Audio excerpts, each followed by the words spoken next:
নমস্কার বন্ধুরা, শ্রীলক্ষ্মী কুকিং ক্লাসে সবাইকে অনেক অনেক স্বাগত। আজকে আমি বানাবো পালক পনির। তার জন্য এখানে আমি আগে পনিরটাকে একটু বাটারে ভেজে নিচ্ছি। এখানে আমি নিয়েছি 200 গ্রাম পনির। আপনারা আপনাদের হিসাব মতো অবশ্যই নেবেন। পনিরটা হালকা করে ভেজে নিয়েছি, তুলে দেবো। ওই কড়াইতে দিয়ে দেবো সর্ষের তেল।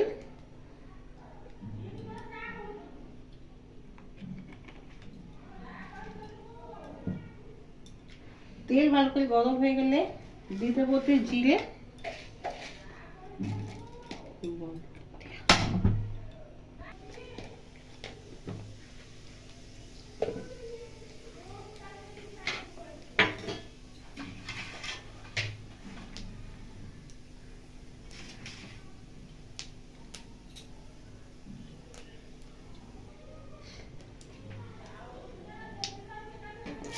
দিলাম পেঁয়াজ। পেঁয়াজকে বেশি আমি কুচি করিনি, একটু বড় করে রেখেছি, কারণ এটা বেটে দেবো।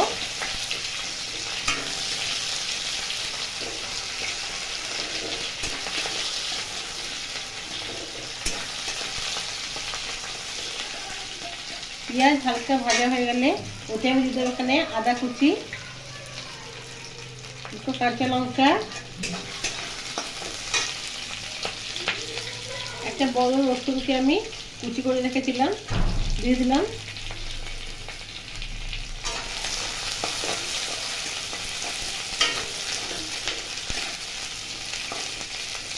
আদা রসুন থেকে এটাকে কাঁচা গন্ধ ছেড়ে গেলে দেবো এতে একটা বড় টমেটো কুচি করে রেখেছিলাম।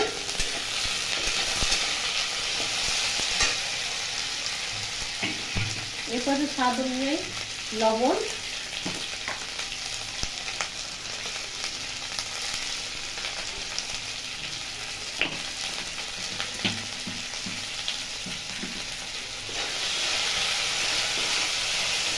এগুলো ভালো করে ভাজা হয়ে গেলে আমি এক আঁটি পালং শাককে পুরো ভালো করে ধুয়ে কুচি করে দিয়েছিলাম।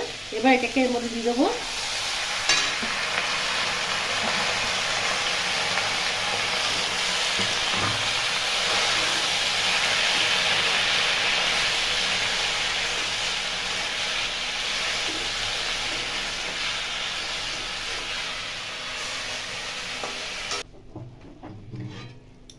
শাক নরম হয়ে গেলে এবার এটাকে একটা গ্রাইন্ডিং জারে বেটে দেবো।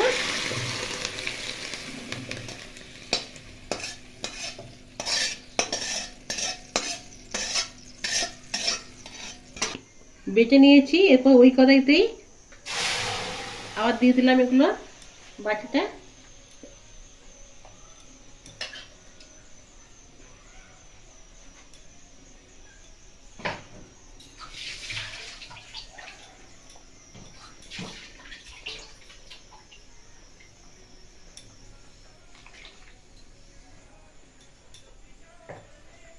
এরপর ওর মধ্যে জিরে গুঁড়ো,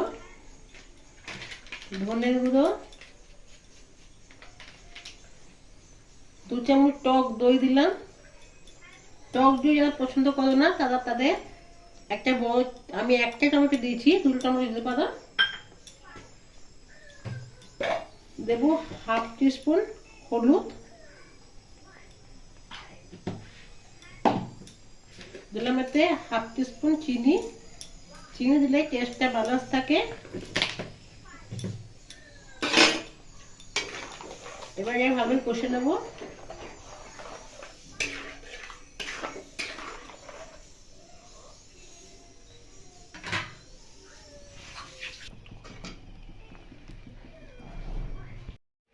আরেকদিকে এখানে ফ্রাই প্যান বসিয়ে দিয়েছি বাটার।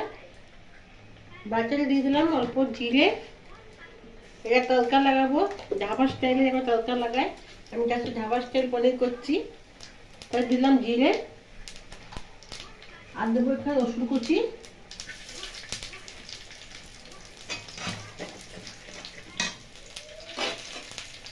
রসুনটা ভাজা হয়ে গেলে দেবো এতে লাল লঙ্কা গুঁড়ো,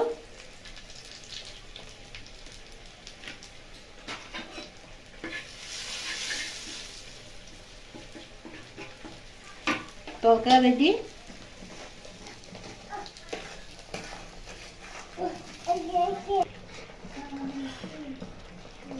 এখানে পালং শাকটা কষা হয়ে গেলে এতে আমি দিয়ে দেবো ভাজে রাখা পনির,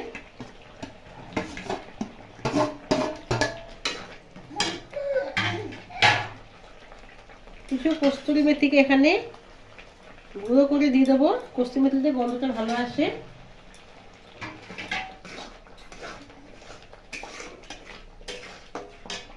এরপর এই তরকারি দেখাচ্ছিলাম, এই তরকারি দিয়ে দেবো।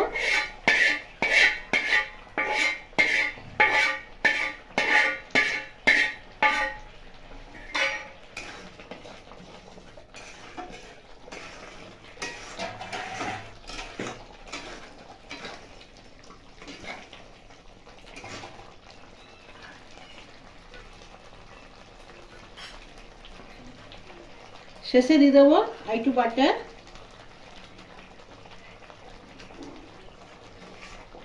তৈরি হয়ে গেল এখানে আমার ধাবা স্টাইল পালক পনির। তো রেসিপিটা কেমন হয়েছে কমেন্ট মাধ্যমে অবশ্যই জানাবে।